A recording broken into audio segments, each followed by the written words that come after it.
continue the rest of our story to see what happens. Emily, It's in classrooms all across Indiana. You can't see it or smell it. You can't taste it or touch it, but it's there. Sometimes far more than it should be. This is a definite problem. What 13 investigates found in school air can affect students. It impacts teachers. There were days I wasn't sure I'd survive, literally. And many schools don't even know there's a problem. There's no requirement that a school has to have its air quality tested at all. No.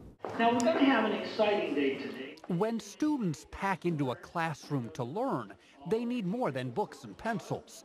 They also need oxygen, fresh air pumped into the school from outside. Without it, classrooms can begin to fill up with too much carbon dioxide.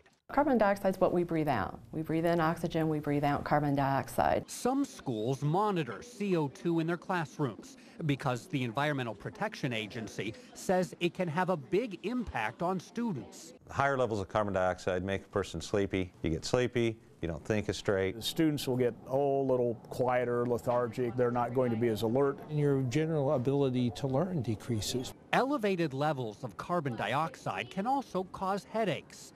For most students and teachers, high levels of CO2 will not make them sick, but it signals a problem with a school's air circulation, and the consequences can be devastating. Always knew I wanted to be a teacher. Sandy Wampler was a teacher for 14 years, until I quit. Sandy quit because at home she felt fine, and at school she could hardly breathe. I couldn't walk across the room because my asthma, my lungs had closed up so much that I couldn't take a breath to get up. You're saying the school made you sick? Yes. How do you know it was the school? Because I'm much better now. As soon as I quit, my health has greatly improved. Sandy and her students never knew their elementary school had elevated levels of carbon dioxide until it was finally discovered by the state health department. And her school is not alone. These are state inspection reports obtained by 13 Investigates.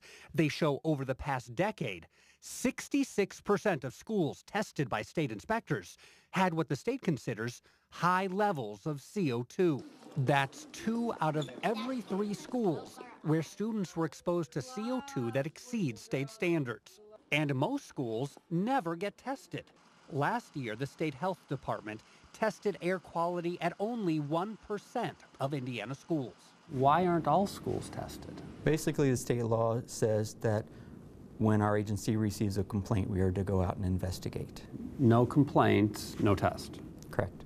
Does that make sense? Should we just assume there's no problem if no one's complaining? I don't know if we can assume there's no problem. If it was a much broader problem, we'd be getting a lot more complaints than the number we are hearing. But remember, carbon dioxide is invisible, and its impact on student learning is often overlooked. So most parents would never even think to complain.